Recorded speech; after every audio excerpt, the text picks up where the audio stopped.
I love paradox, don't you? I love totally going in the opposite direction of something I just said, for the most part. I mean, obviously, we don't want to live like this every day, but today I have a paradox for you, and that is, what if stress is good for you? And what if changing our attitude towards stress could actually make us healthier?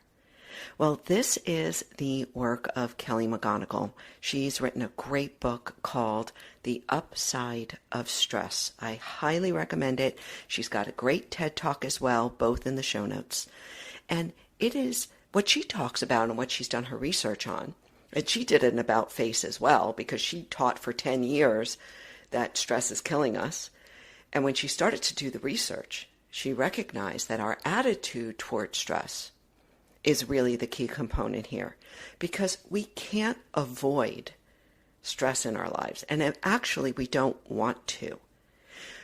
What I will say, though, on behalf of what I've talked about this week so far, is becoming aware of repetitive patterns, becoming aware of recycled stressful thinking is definitely something we want to do. We want to become aware of when we are continually reactivating this perceived stress, okay, when we're dwelling on things.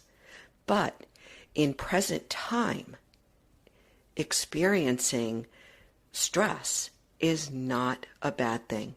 In fact, it's just the natural cycle of life. You know, every animal is going to perceive stress daily in some respects.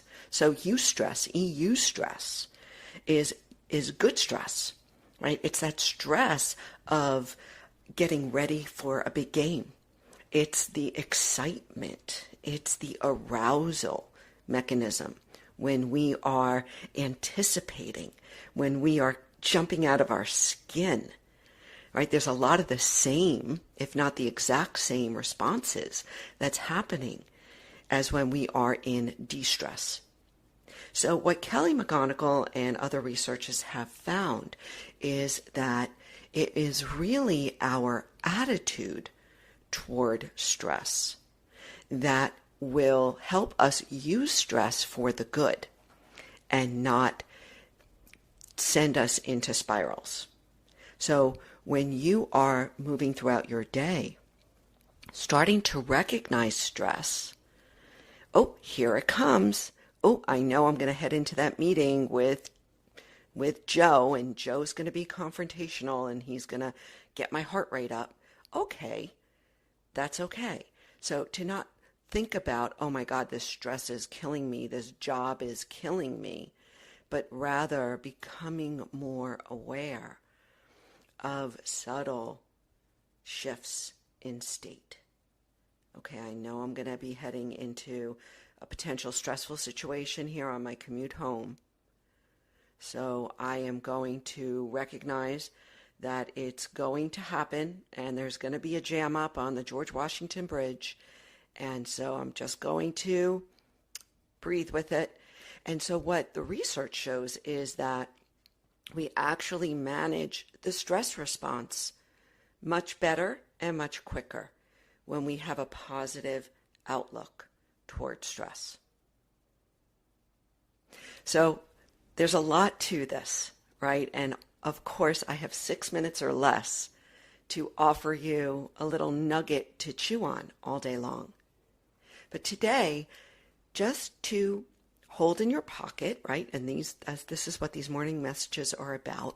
It's expanding our awareness to look at our lives from different angles, different angles of that prism, and to look at stressful moments as they come up or as you anticipate them, and see if you can have a more positive attitude.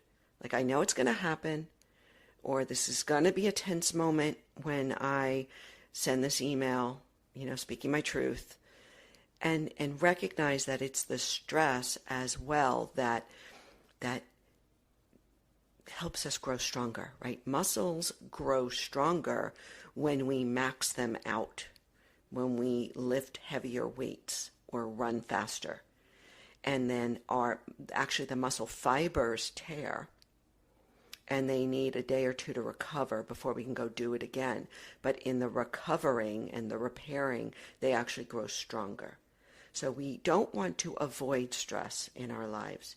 We just want to hold a more positive attitude towards them and recognize that we will get through it, and that if we don't continue to think about it and dwell on it, we can actually just allow the stress response to activate and to dissipate.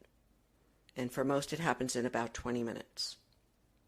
So there it is, the upside of stress. I highly, highly recommend checking out Kelly McGonigal's work. There's some articles as well. And we're going to finish this up tomorrow. Thank you for listening. Thank you for participating. And giddy up. Here we go.